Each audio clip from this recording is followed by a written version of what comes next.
En definición, la guerra del Peloponeso es el enfrentamiento entre Atenas y Esparta. Atenas lideraba un conjunto de ciudades, a las cuales se les va a llamar la Confederación de Delos, porque Delos era el punto de reunión.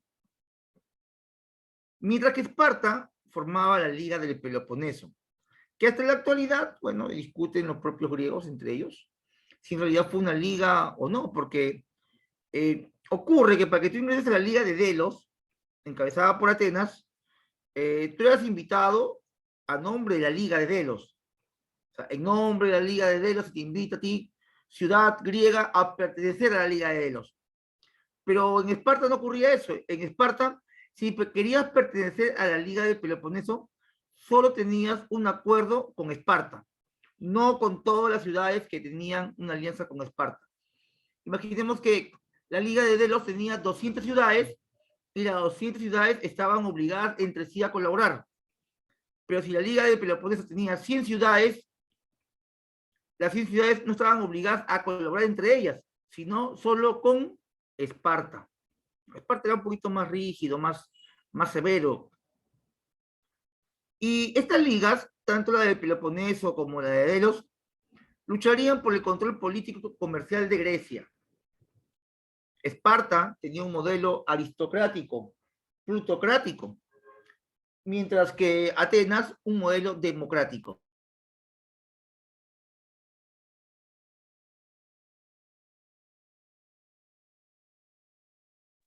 Muy bien. Esta guerra tiene etapas, ¿no? Tenemos 3 etapas en esta guerra del Peloponeso, donde finalmente vence Esparta, aunque su victoria es temporal. La primera etapa es del año 431 al 421,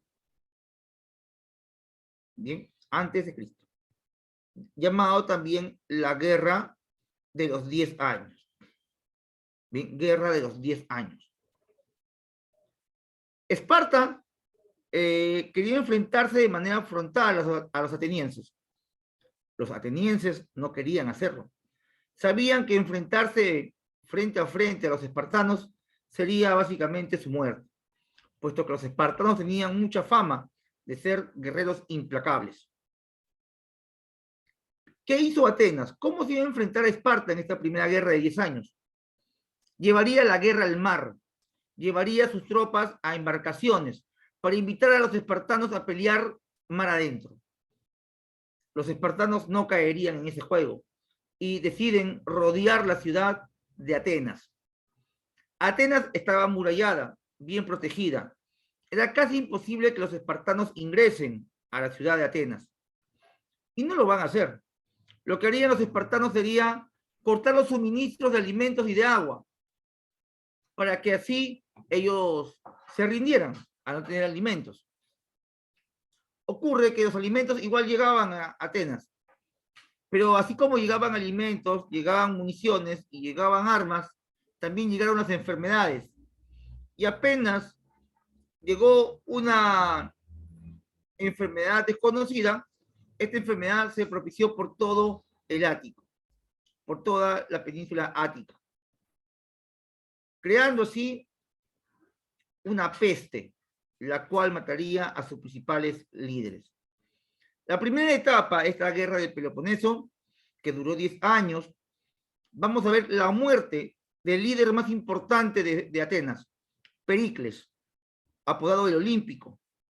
Pericles muere víctima de la peste, y quien toma su lugar es Nicias, quien toma el poder y se ve obligado a firmar la paz que llevaría su nombre, la paz de Nicias, en el año 421. Así acaba la primera guerra del Peloponeso, casi sin enfrentamientos. Y esto ocurría mucho en Grecia. Cuando Esparta le declaraba la guerra a alguna poli, lo que ocurría era que esa poli se rendía. Si bien Esparta era conocida por su braveza, su rudeza, su contundencia en la guerra, es una de las polis que menos batallas realizó. Esparta es una de las polis que menos guerra enfrentó, porque era más común que alguien se rindiera antes que peleara contra los espartanos. Bien, así acabaría la guerra del Peloponeso, con una victoria espartana y con la muerte de Pericles.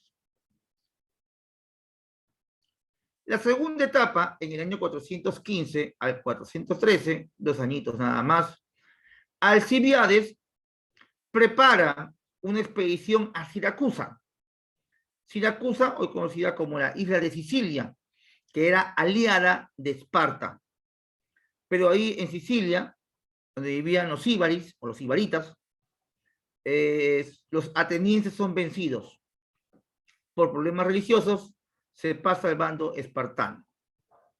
Segunda etapa, donde Alcibiades era líder de los atenienses, nuevamente Esparta vence.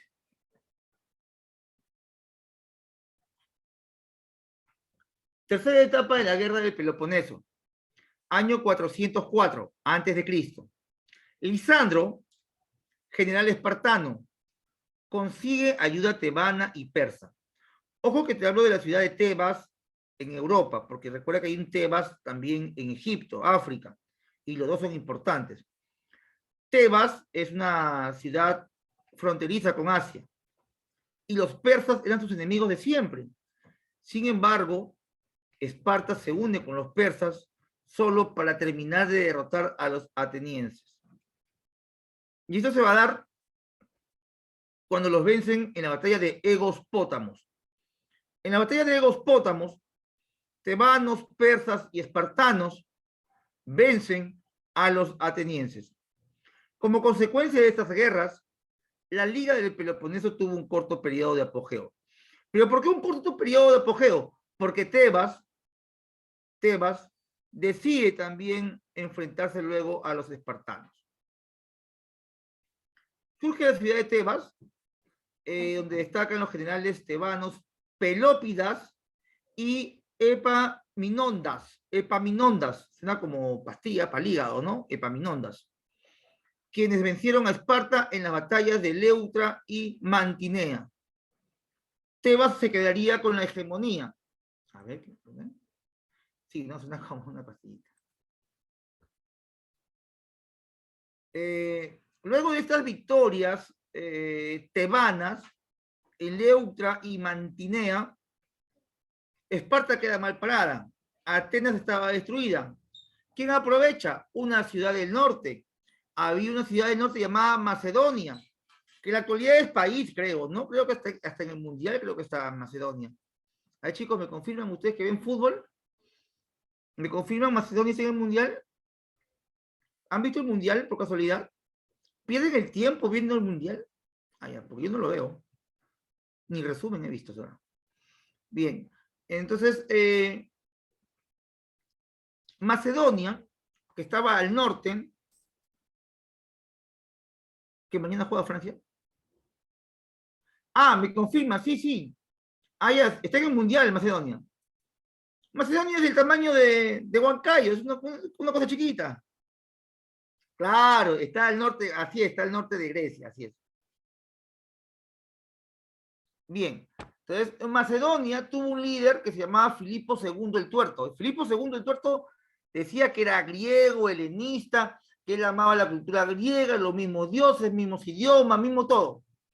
Pero los griegos, los de Atenas, los de Esparta, los de Troya, los íbaris, todos decían, no, Macedonia no es griego, Macedonia es fuchi, fuchi, no es de acá.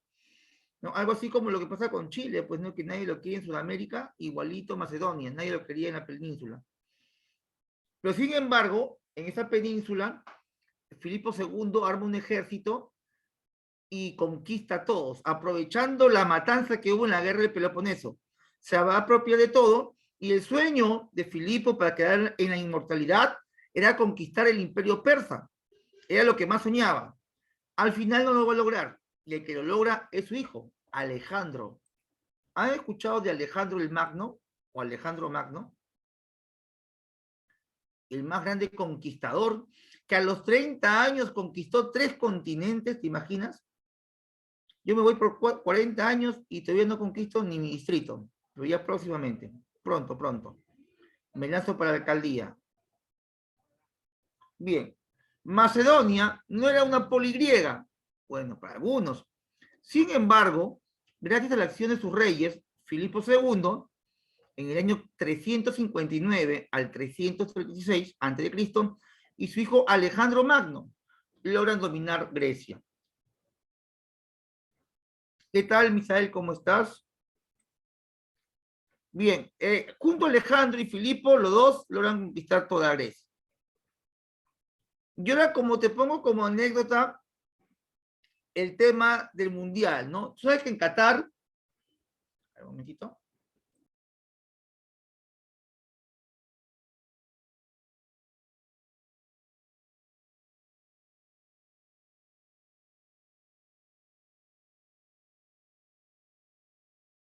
A ver, chicos, a ver. Como anécdota del mundial te decía, tú sabes que en Qatar está prohibido esas cositas del amor entre personas del mismo género, ¿no? Esas cositas, ¿no? Ya. Y mira, justo hablando de eso, Alejandro Magno tenía una fijación con esto, puesto que se sabe que Alejandro Magno era un hombre con orientación, ¿no? Bisexual. Incluso, de manera anecdótica, se cuenta que su guardia privada de Alejandro Magno estaba compuesta por soldados únicamente, ¿no? Con estos gustos, ¿no? Y los enemigos no sabían si correrse porque los iban a matar a espadazos o los iban a matar a besos. Pero eso, sí, eso pasaba. ¿Sí? Y ojo que te digo, mataban a besos por no decir otra cosa. Sí, y Alejandro Magno fue muy conocido por eso. Es más, el motivo de su muerte se cree que es justamente por la promiscuidad de aquel tiempo y el descontrol en estas relaciones que, bueno, pues no. Para algunos está mal, para otros no está tan mal. Bien, entonces Filipo II el Tuerto organizó un ejército permanente, conquistó pueblos vecinos como ilirios, peonios y tracios. Es un buen ejército. Venció a tebanos y a atenienses en Queronea. Con esto conquistó toda Grecia. Ya, claro, Ediel, tú me entiendes, ¿no? No, con las espadas. Eh, eh, los soldados de Alejandro Magno innovaron un arma, era una lanza. Una lanza, bueno, no tengo la medida exacta, pero para aquel tiempo era una innovación militar, porque solían pelear normalmente con espadas, ¿no? Espadas, jabalinas. En este caso sus lanzas eran muy, pero muy largas. Ahí te lo voy a mostrar en un videito y ahí lo vas a ver un poquito mejor, ¿sí?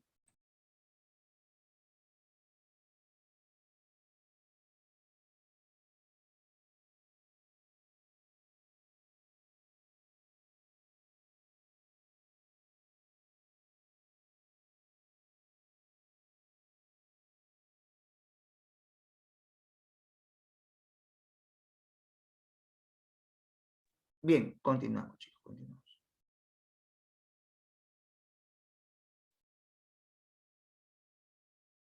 Vamos con Alejandro Magno, bien, Alejandro Magno. A ver, Alejandro Magno llega al Imperio Persa, derrota el Imperio Persa y lo hace mediante tres batallas. De repente, si estás interesado en la Universidad Nacional Federico Villarreal, Villarreal pregunta sí, y es muy memorístico. Batalla en la cual, y batalla. Estas tres batallas, si tú vas por Ceprevi, alguna vez te lo van a preguntar. Granico hizo Yarbeles, bien, Granico hizo Yarbeles. Son tres batallas de Alejandro Magno. Pero recuerda que Alejandro Magno fue hijo de Filipo II el Tuerto y su madre Olimpia. Su maestro no fue nada más y nada menos que el mismísimo Aristóteles. En su campaña contra Persia venció al emperador Darío III y Darío es derrotado, como digo, Granico, por la cual conquista Asia Menor, llega hasta Siria, y luego de Siria en Iso llega hasta Egipto, donde funda Alejandría, Alejandría del Cairo, y Arbeles, con el cual conquista Mesopotamia y el Imperio Persa. Con Arbeles llega hasta la misma Persépolis y destruye todo lo que es la ciudad de Persépolis. Con su expansión, Alejandro Magno llegaría incluso a lo que es la India, donde ya no daría más avance. ¿Bien?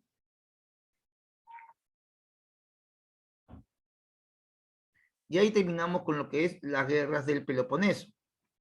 Un segundo, voy a borrar esto.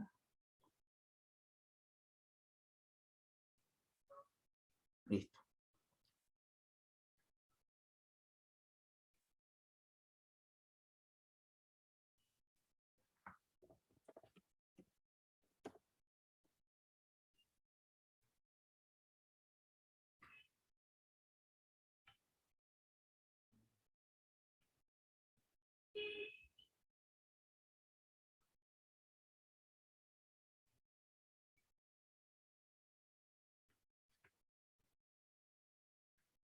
Aquí para complementar, chicos, para complementar. Un segundito, ¿sí?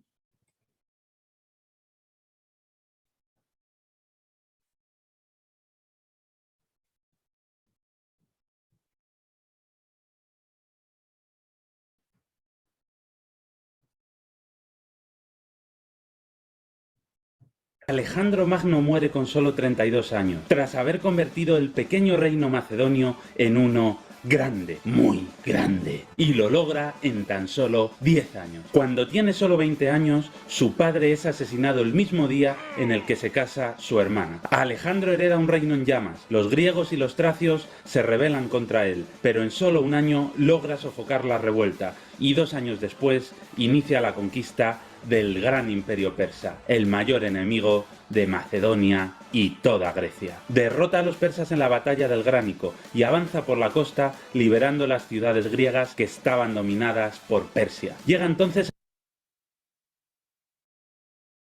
Mira aquí, este mapa está muy bonito porque mira cómo de un lugar, ¿se me escucha, no, chicos? Mira, Grecia, la cultura griega se desarrolla, Grecia se desarrolla básicamente en esta zona. La cultura griega se desarrolla solamente acá. Bien, y la mayoría de los años en la cual inicia Grecia es solo esto. Esto es Creta. Bien, el periodo cretense es solamente esto. Cuando llega Esparta y Atenas, o sea, exagerando era esto. ¿Me entiendes? Ya Macedonia luego quiere entrar a tallar y esto es Macedonia, es una cosa pequeña. Bien, y cuando el imperio persa decide conquistar las ciudades griegas que estaban por esta zona, el imperio persa era esto. Mira, mira todo esto, ¿ah? ¿Y qué hace Alejandro Magno? Mira, Alejandro Magno se va con todo. Mira, Alejandro Magno conquista todo esto.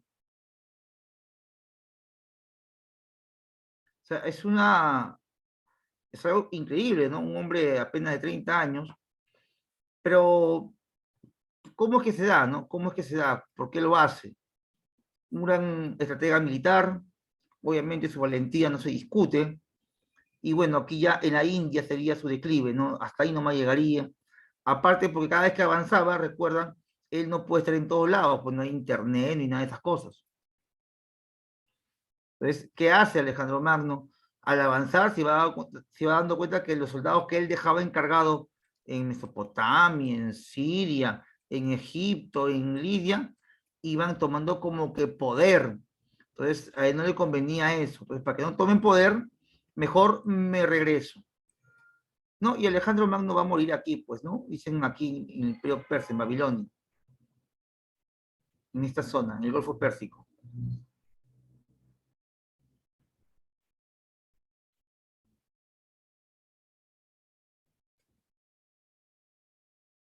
a la ciudad de Gordio, donde está el famoso nudo gordiano, imposible de desatar, y que cuenta con una leyenda que dice que el primero que lo desanude se convertirá en rey de Asia. Alejandro lo observa, ve que es imposible, y entonces lo parte con su propia espada. Así que Darío III, el rey de Persia, se pone en marcha para luchar contra él, y los dos ejércitos se encuentran en Isos. Alejandro solo tiene 40.000 soldados, pero Darío tiene un ejército grande, muy grande. Alejandro vuelve a ganar, captura a la hija y a la madre de Darío, conquista Siria y Palestina, y marcha hacia Egipto, donde es aclamado faraón. Tras tantas conquistas comienza a preguntarse si acaso será hijo de los dioses, así que viaja hasta el oráculo de Siwa, donde los sacerdotes egipcios le confirman sus sospechas. Es hijo de Zeus Amón. Darío envía una carta a Alejandro proponiéndole que se quede con la mitad occidental de su imperio a cambio de la paz, pero a Alejandro no le parece que esa birria sea lo suficientemente grande. El rey Darío III comienza a reclutar un nuevo ejército para derrotar de una vez por todas a Alejandro, así que se pone de nuevo en marcha. Finalmente, en la llanura de Gaugamela, los ejércitos de Darío y Alejandro se vuelven a encontrar, y esta vez Darío vuelve a llevar un ejército más grande, mucho más grande. Pero da igual, Alejandro vuelve a demostrar su genio militar, y con un sorprendente movimiento en cuña, parte el ejército persa en dos, provocando su huida y su derrota. Y así es como Alejandro conquista el corazón del imperio persa, con ciudades milenarias como Babilonia o Susa. Darío se retira hacia Oriente, en busca de un nuevo ejército, pero Alejandro y su ejército comienzan la persecución, y son los propios generales de Darío quienes lo traicionan y lo matan. Alejandro continúa la conquista, llega hasta las montañas del Himalaya, se enamora de una princesa llamada Roxana, se casa con ella, le intentan envenenar, Alejandro se enfada, mata a los culpables, Alejandro comienza a estar inaguantable, discute con Clito el Negro, mata a Clito el Negro, avanza hasta India y allí luchan y vencen al rey indio Poros. Pero aquello es demasiado para el ejército de Alejandro Magno. Lleva 10 años luchando. Ahí están las lanzas que te comentaba, ¿ya? Luego te voy a pasar también un pequeño corto de eso, de las lanzas, que para aquel tiempo era una innovación, algo que no se había visto antes.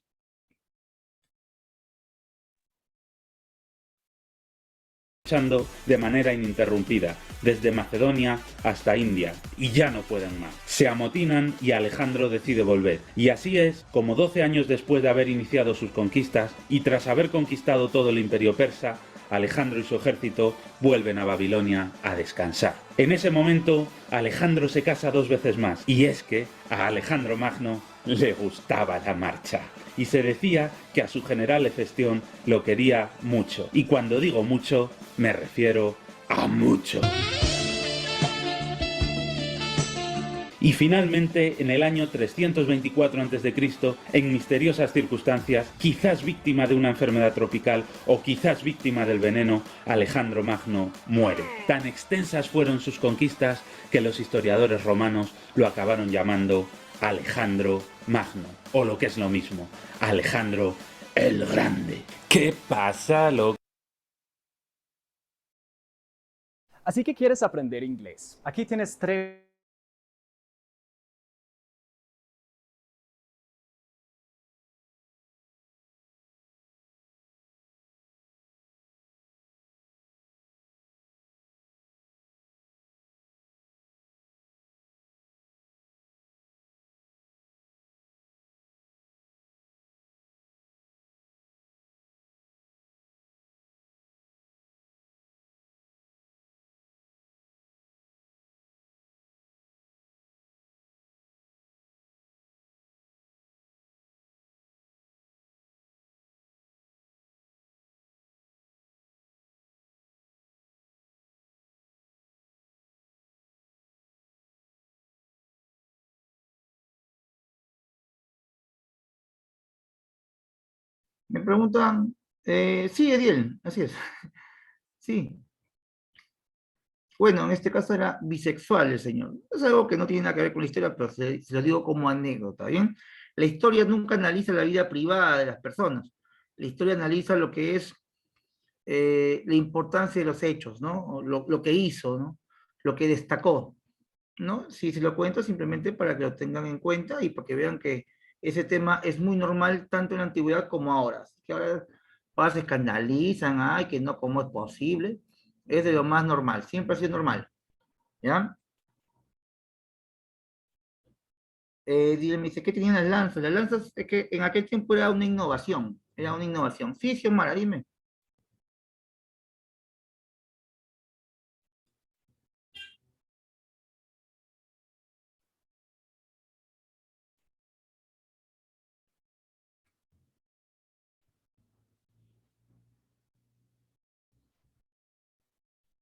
Sí, este micrófono está activado.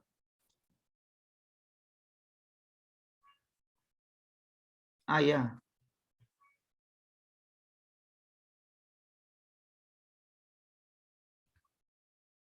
Sí, sí, no se preocupen, chicos. Los que están en sala de espera, ahí están hablando ya por interno con el encargado del aula.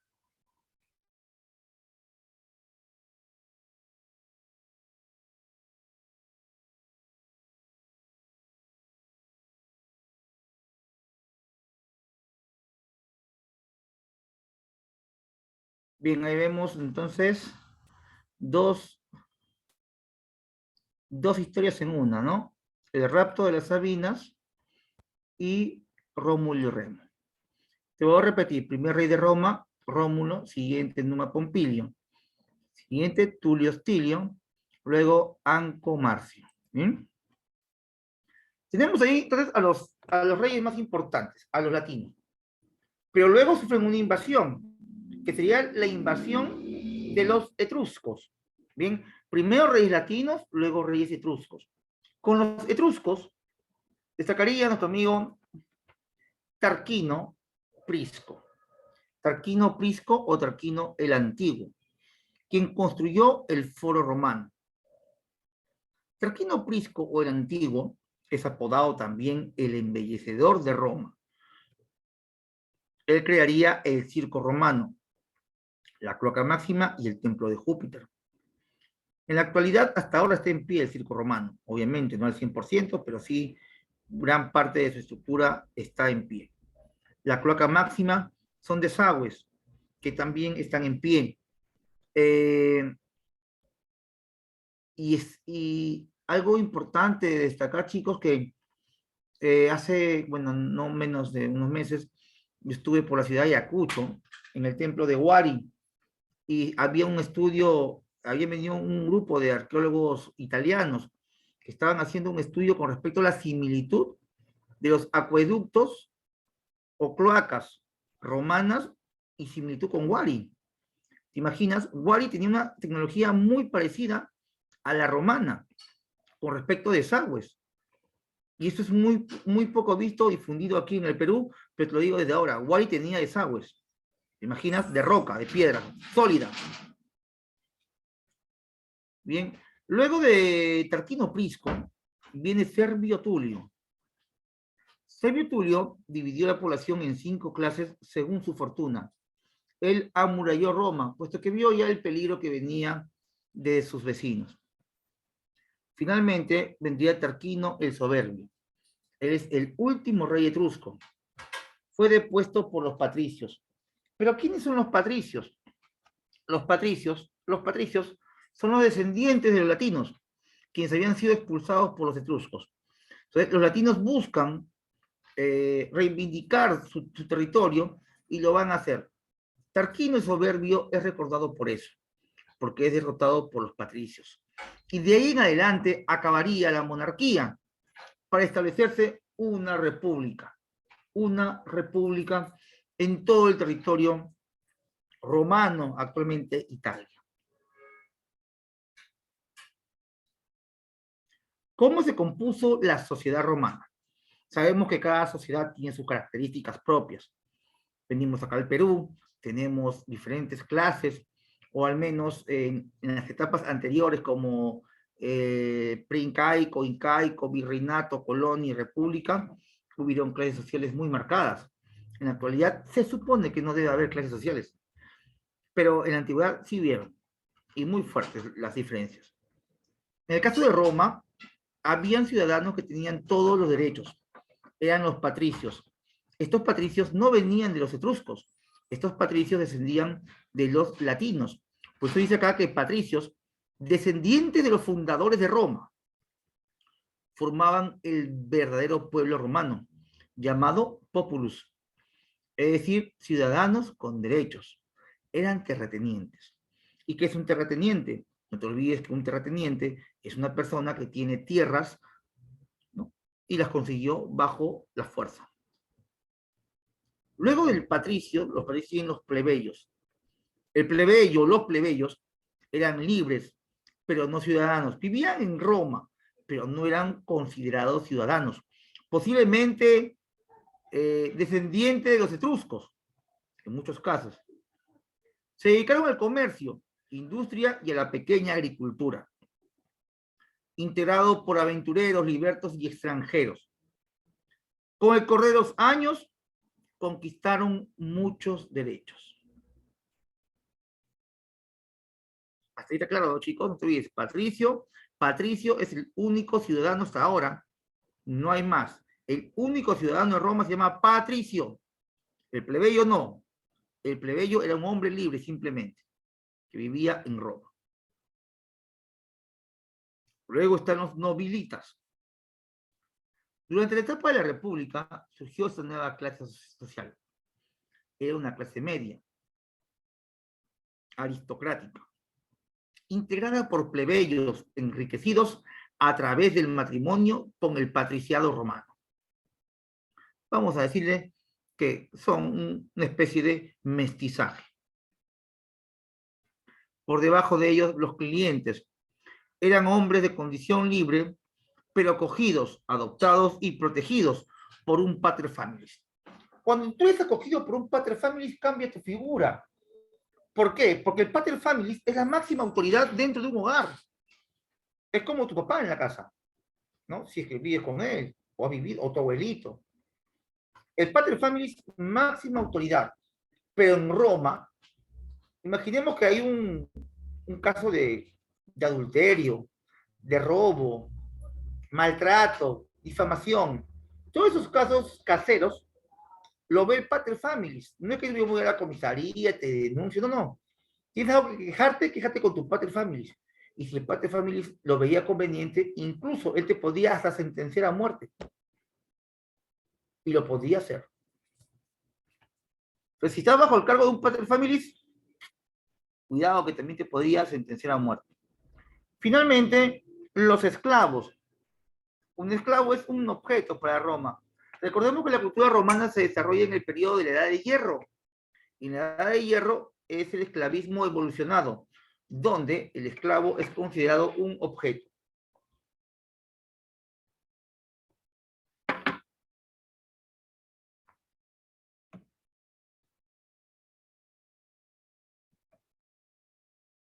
Bien, y dentro de estos ciudadanos, te mencioné que los plebeyos eran hombres libres, más no ciudadanos.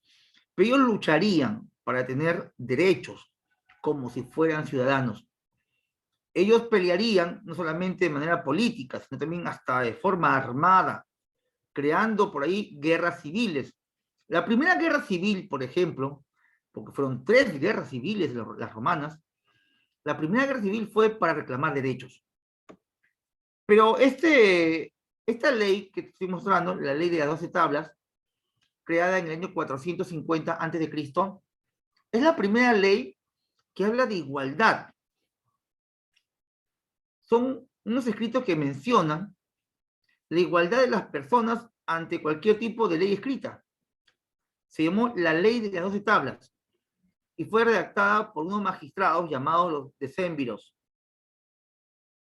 Bien, las 12 tablas, la primera ley de la historia que habla de igualdad entre personas. ¿Y quiénes lo concretan? Los plebeyos. Hay más leyes por las cuales van a luchar los plebeyos. La ley Canuleia, que permitía el matrimonio entre patricios y plebeyos, ¿no? Esto favorecía mucho a los plebeyos, puesto que les permitía acceso a, no solamente a riqueza económica, sino también a prestigio social.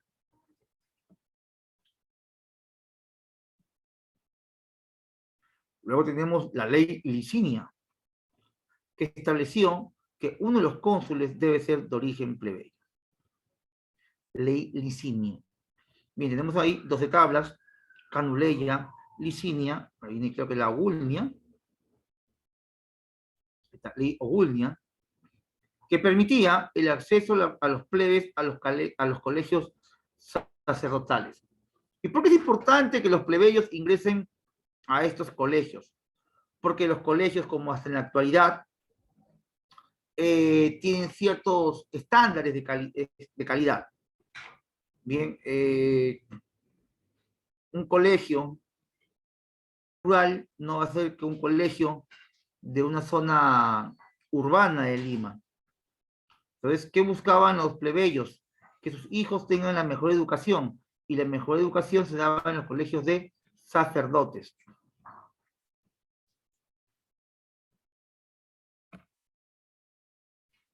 Y vemos finalmente la ley Hortensia, que estableció que las decisiones de los plebeyos, es decir, los plebeyos se juntaban en grupos políticos para intentar reivindicar su clase social.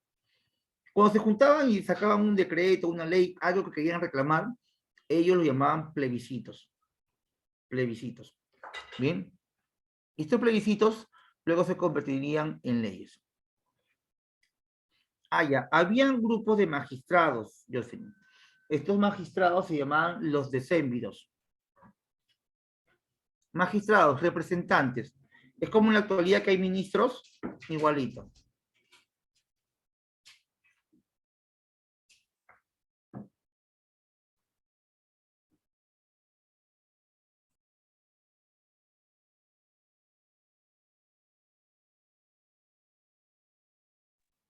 Bien. Pero en Roma hubieron varios tipos de magistrados, no solamente los decémviros, hubieron cónsules, hubieron pretores, ediles y otros más, ¿no? Tenían, según su función en el Estado, ¿no? Vemos la historia de la República Romana, chicos, la historia de la República. Roma se caracteriza por muchas guerras, una cultura muy conflictiva, como todas las europeas, ¿no?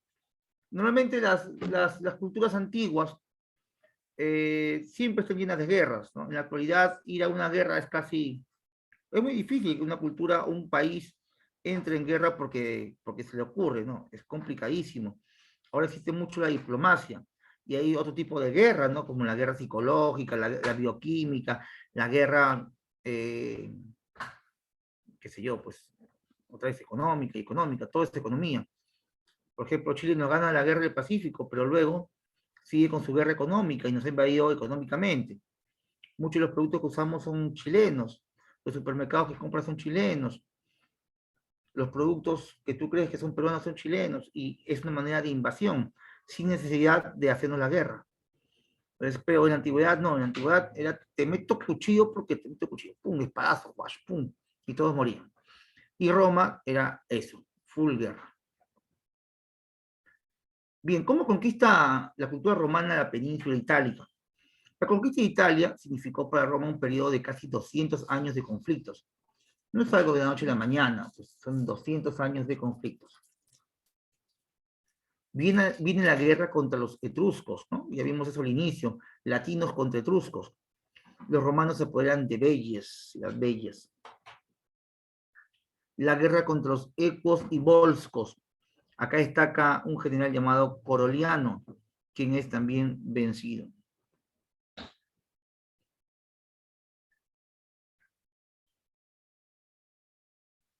La guerra contra los galos, esto está al norte de Italia, frontera con Francia. Breno, líder galo, se apoderó de Roma. O sea, no es que Roma ganaba todo, Roma también perdía. Y, por ejemplo, ¿no? Las orcas caudinas, eso fue lo peor que le pasó a Roma. La guerra contra los samnitas, Roma fue vencida en las orcas caudinas. Se sabe que a los soldados... se sabe que hasta este momento, te cuento una anécdota, las tropas romanas usaban el cabello largo, pero a raíz de las orcas caudinas, los soldados romanos comenzaron a usar el cabello corto. Porque luego de ser vencidos en el año 280 a.C., a los soldados que fueron vencidos los amarraron de los cabellos a la parte trasera de los caballos y los arrastraron hasta Roma, desde el campo de batalla, las orcas caudinas, hasta el mismo Roma, y los arrastraron de los cabellos. Entonces, para que nunca más ocurra esto, bueno, se tomó la medida que en el ejército se cortaran el cabello, ¿no? Uno que otro lo usaba largo, pero en general todos se cortaban el cabello, después de las orcas caudinas. Luego la guerra contra las ciudades griegas del sur de Italia, en el año 280 al 272. Aquí fue vencido Pirro, rey de Épiro. ¿no? Y ahí ya Roma se consolida como una potencia en toda la región. Cuando Roma se consolida como región, se enfrentaría a otra cultura que también ya era potencia en la región. Hablamos de los fenicios. Los fenicios no vivían en Europa, los fenicios vivían en África. Es más, vivían en África y en Asia, lo que es en la actual Siria, Palestina y el país de Túnez. En Túnez había una ciudad fenicia llamada Cartago, y a los cartaginenses se les conocía por el comercio de telas color morado o morada. El morado es el púrpura, y de ahí viene el nombre de púrpura o púnico, y de ahí se le llama la guerra púnica, la primera guerra púnica contra los hombres del morado, o algo así, lo que quiere decir este título. Las guerras púnicas, conflicto entre romanos y cartaginenses por el control del comercio en el Mediterráneo. Recuerda siempre que toda guerra se inicia por motivos económicos. Y aquí el motivo económico era el comercio en el mar Mediterráneo. La primera guerra púnica es en el año 264 y 241 antes de Cristo. La zona que se estaba peleando era la zona de las islas. Recuerda que buscaban comercio en el mar Mediterráneo. Si quieres comercio en el mar, tienes que apropiarte de las islas. Y estaba justamente en la isla de Sicilia, Córcega, Cerdeña, entre otras. Entonces, los romanos como los cartagineses las querían. Comenzó así el combate de Miles en el año 260 a.C. y el combate de las islas Égates en el año 241. Cartago pierde la hegemonía en el mar Mediterráneo y Roma se apodera de Italia insular. Roma lo ganó, digamos, no muy fácil, ¿no? Son casi 20 años de batallas. Bien, y Cartago, al final, bueno, ya me rindo, Chepi 2, ya Roma, no pasa nada. Te dejo el Mediterráneo, pues déjame a mí la zona del oeste, que sería la actual España, conocida en aquel tiempo como la Tierra de Conejos, de Hispania. Y en España, Cartago haría de un lugar desértico, feo y sin esperanza, un lugar lleno de comercio, fundando Cartago Nova en la actual España. Cuando funda Cartago Nova, firma un tratado de paz con los romanos, se llamó el Tratado del Ebro, porque el Ebro es un río que limita el territorio entre España y los Pirineos, cerca a Francia. En el río Ebro había una frontera natural entre territorios franceses y españoles. Y los franceses, entre comillas, eran aliados de los romanos. Y los romanos le dicen claramente a los cartaginenses, Cartago, te dejo España, no hay problema, pero no cruces el río Ebro. Porque cruzando el río Ebro, donde está Francia, hay una ciudad llamada Sagunto. Y Sagunto es aliado de Roma. Tú tocas a Sagunto, Roma te ataca. Y bien, quedaron así, pues, ¿no? Asdrúbal fundó Cartago Nova, junto con el padre, perdón, con el señor llamado Amílcar Barca, padre de Aníbal Barca. Entonces, junto con Asdrúbal hacen una bonita república en la parte de España. Pero pasarían los años y Cartago Nova creció. Túnez, Cartago, crece. Querían expandirse. Había sed de venganza. El hijo de Asdrúbal y el hijo de Amílcar, llamado Aníbal, quieren atacar a Roma. Roma se las huele. Roma dice, me quieren atacar. Quieren crear una segunda guerra púnica. Vamos a ver qué pasa. Segunda guerra púnica, 218 al 201 a.C. Zona disputada, esto es España. En esta etapa destaca el cartaginés Aníbal Barca. Aníbal Barca, ¿no? Aníbal Barca es un superhéroe. Aníbal Barca es lo máximo. Vamos a ver aquí también un pequeño resumen de Aníbal. Hay un especial en la BBC de Londres de Aníbal Barca, pero que es espectacular. Pero por el tiempo no lo voy a pasar porque dura como 2 horas y media. Pero tú lo puedes buscar, ¿bien? Lo busco aquí solamente en el resumen de un par de minutos para que tengas idea de quién te hablo.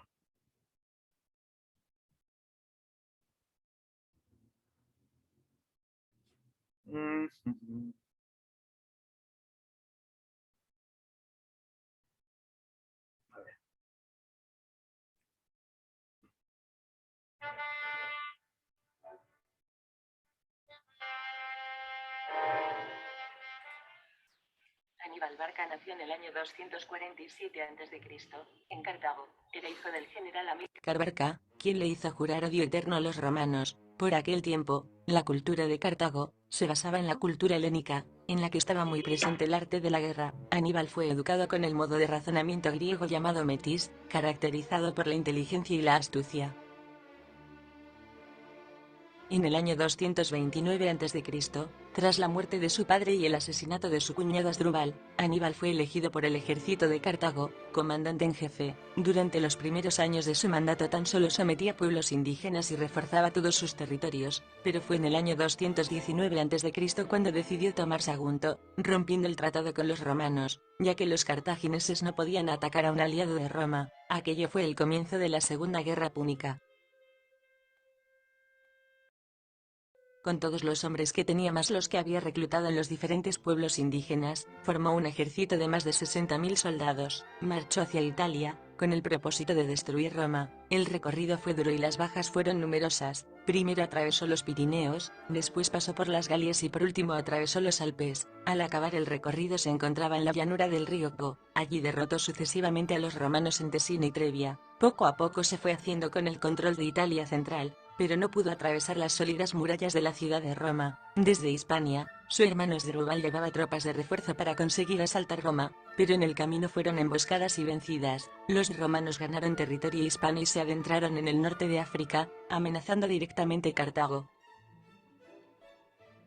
Rápidamente, Aníbal tuvo que retirar de Italia las pocas tropas que quedaban y auxiliar Cartago. Finalmente, en el año 202 a.C. fue completamente derrotado en la batalla de Zama. Los romanos obligaron a Cartago a firmar un tratado de paz, pero Aníbal no se rindió. Intentó reconstruir el gran ejército cartaginés, pero le fue imposible. Tuvo que retirarse en Siria, ya que era perseguido por los romanos. Más tarde se marchó a Prusia, para servir como consejero político del rey. Pero al poco tiempo, los romanos exigieron que Aníbal fuese entregado a Roma. Este no pudo soportar la idea de ser esclavo de los romanos y en año 183 a.C. decidió quitarse la vida.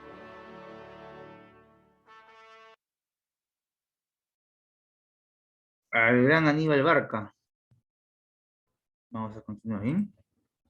Bien, como mencioné en el video, Aníbal Barca cruza los Pirineos. Profe, son los Pirineos. Mira, esto es Cartago, ¿ya? Túnez. Esto es Roma, conocemos que es Roma. Y esto vendría a ser Cartagonova, España. Entonces, estos dos lugares estaban llenos de cartaginenses, de rojito. Con azul, esto es Roma. Ya que este es el río Ebro, ¿no? Que dijeron que no cruce. Los romanos esperaban un ataque por el mar, por aquí. Pero ¿qué hace Aníbal? Aníbal se lleva a todos los soldados por acá.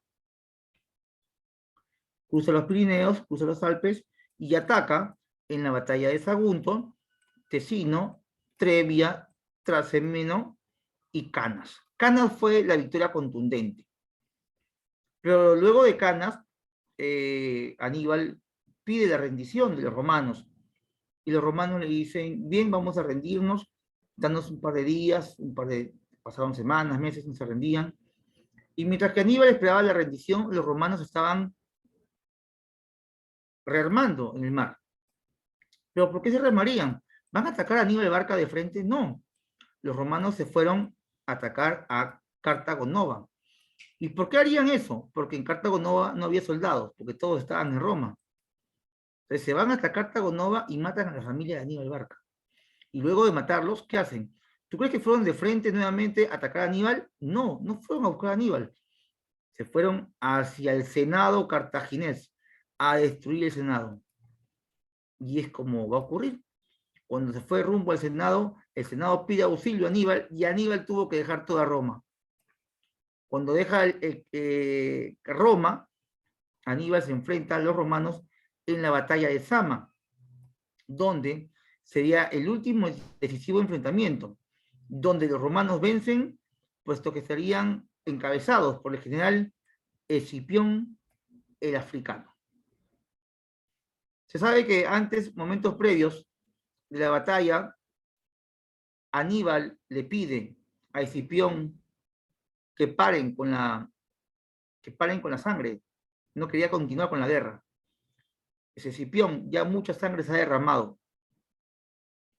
Y Escipión le responde: yo comenzaré, pero yo terminaré lo que tú comenzaste. Y Escipión lo vence. Finalmente Aníbal luego huye y se suicida. La tercera guerra púnica, en el año 149 al 146. Cartago se fue recuperando y volvió a convertirse en una pequeña potencia comercial. Cuando los romanos ven que Cartago se recupera, dicen: ah, no, otra amenaza más no. Destruyamos Cartago de una vez, antes que se recupere totalmente. Y bien, viene el senador Catón, quien menciona las palabras delenta et Cartago, que significa Cartago debe ser destruida. En el año 146 a.C., Escipión Emiliano destruyó Cartago.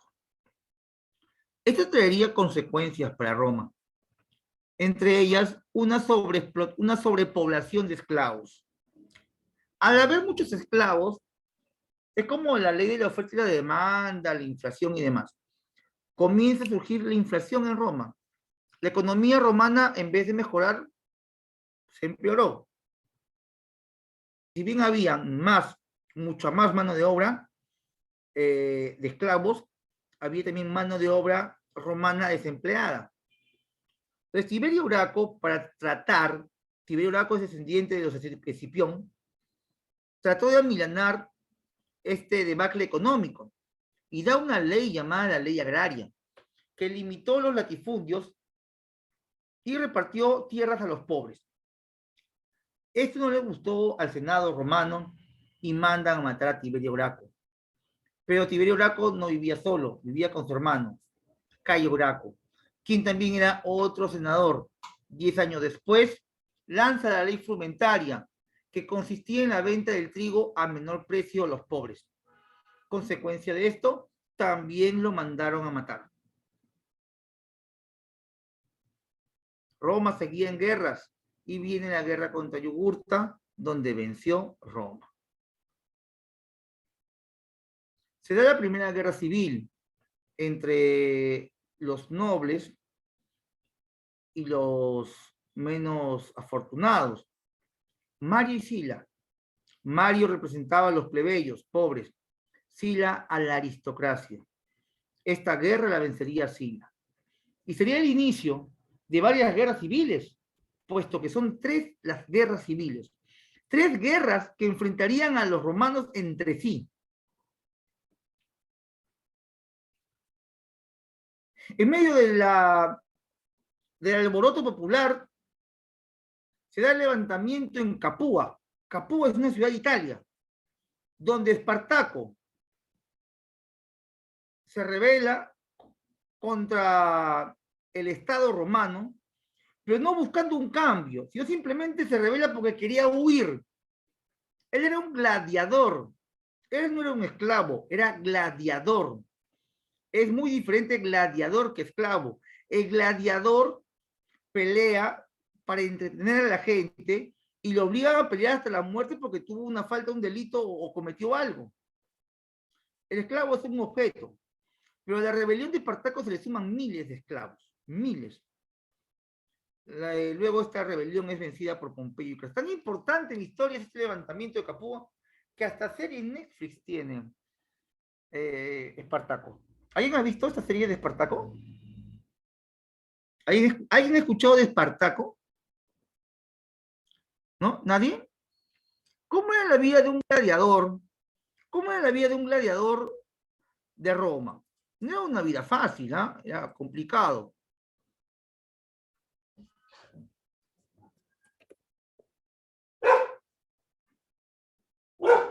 A ver, vamos a ver rapidito.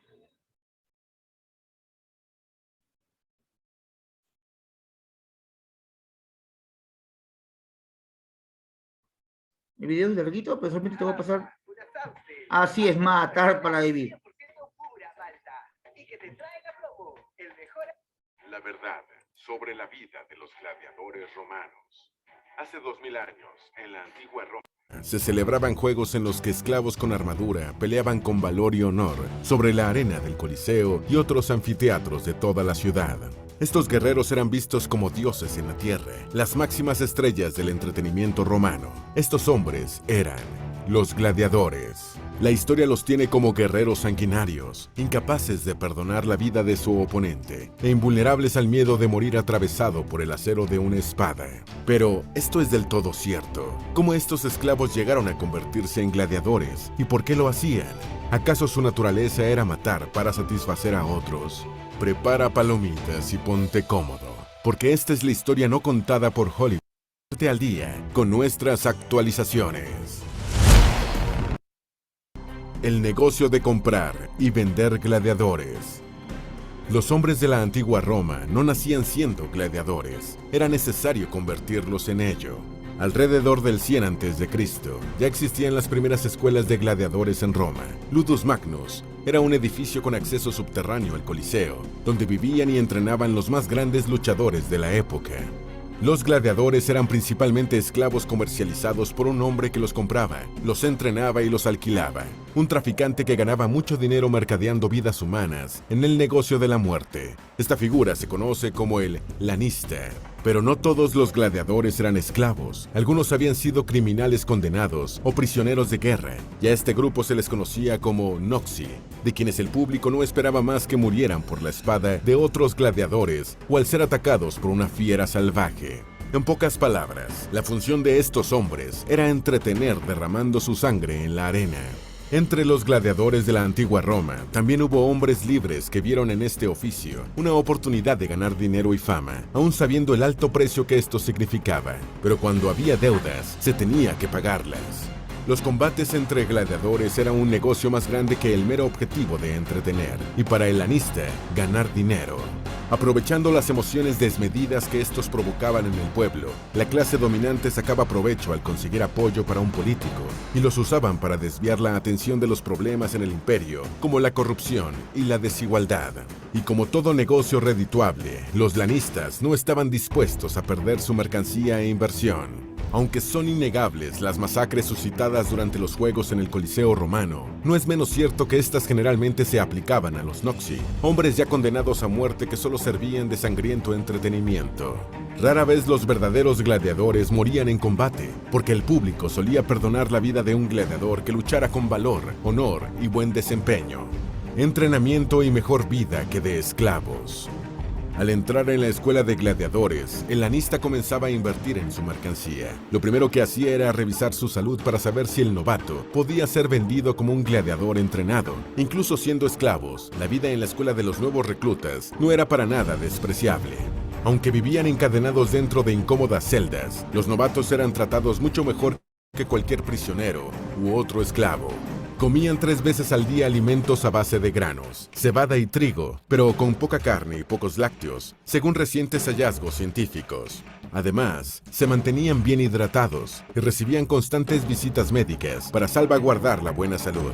Ser gladiador, aunque muy peligroso, era un muy tentador modo de vida para los hombres libres. Luego de ser entrenados con una espada roma de madera, de superar pruebas de habilidad y de sobrevivir a su primera pelea, los novatos se convertían finalmente en gladiadores veteranos. Algunos se especializaban en el manejo del tridente y el escudo, otros en la red y la espada, mientras que los que tenían debilidades en la lucha pasaban a formar parte de los Gragari, grupo de hombres que combatían en equipo para suplir torpezas. Sin importar cómo lucharan o cuáles fueran sus habilidades, todos los gladiadores juraban siempre pelear con honor y valentía. Incluso aceptaban ser golpeados, quemados o asesinados, si en la arena se acobardaban huyendo de su destino frente a otros gladiadores o bestias salvajes. Recibían un pago y alcanzaban la fama. Comer 3 veces al día y las atenciones médicas eran apenas el comienzo de un peligroso, pero mejor modo de vida. Los gladiadores gozaban de aún más privilegios. Por disposición del emperador Marco Aurelio, ganaban entre 20 y 25% de lo que recibían sus dueños por cada una de sus victorias. dinero que tiempo después podían usar para comprar su libertad, una con la que además de ganar el derecho de contraer matrimonio, les permitía tener esclavos. Con los triunfos en la arena llegaban más placeres. Hecha su parte, los gladiadores eran recompensados con mujeres, lo que animaba el también lucrativo negocio de la prostitución en la antigua Roma. Podían tomar duchas frías o calientes y hasta recibían relajantes masajes musculares, un tratamiento impensable para cualquier otro vulgar esclavo de la ciudad. Sin embargo, la fama y la adulación eran las mayores satisfacciones perseguidas por estos guerreros. Los gladiadores eran admirados como hoy lo hacemos con las estrellas de la música y el deporte. Eran capaces de convocar a decenas de miles de personas que acudían al Coliseo romano solo para verlos desafiar a la muerte, como dioses, como héroes. Bien, entonces el gladiador tenía varios privilegios, ¿no? Ganaban un porcentaje llamado también salario, ¿no? No todo era en efectivo, sino también se le pagaba con cubos de sal, ¿no? Bien. Luego viene una conspiración del senador Catilina, revelado por Marco Tulio Cicerón. Esto es lo más importante de la República Romana. Vamos a acabar acá con el primer triunvirato y luego con el segundo, ¿bien? El primer triunvirato de Roma es una forma de gobierno de 3 personas. El primer triunvirato lo formó Julio César, luego Pompeyo y Craso.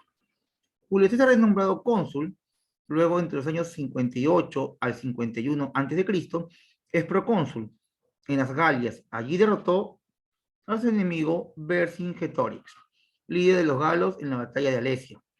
Pompeyo conquista Judea y Egipto. Luego Julio César se inmiscuye en el África y se enreda con la llamada Cleopatra. Julio César se mete con Cleopatra, tuvieron un hijo llamado Ptolomeo XIV Julio César, o apodado Cesarión. Acá dice que Craso conquista Siria, donde falleció cuando luchaba contra los partos. Pompeyo en Roma se une al partido senatorial.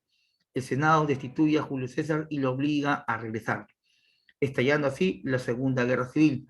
Recuerda que la Primera Guerra Civil es entre Mario y Sila. Ahora la segunda es entre Julio César y Pompeyo, donde vence Julio César. Luego Pompeyo es encontrado por Ptolomeo, el faraón egipcio, hermano de Cleopatra, y Pompeyo es asesinado por Ptolomeo. En venganza de esto, luego Julio César destituye al faraón Ptolomeo, lo mata y nombra en su lugar a Cleopatra.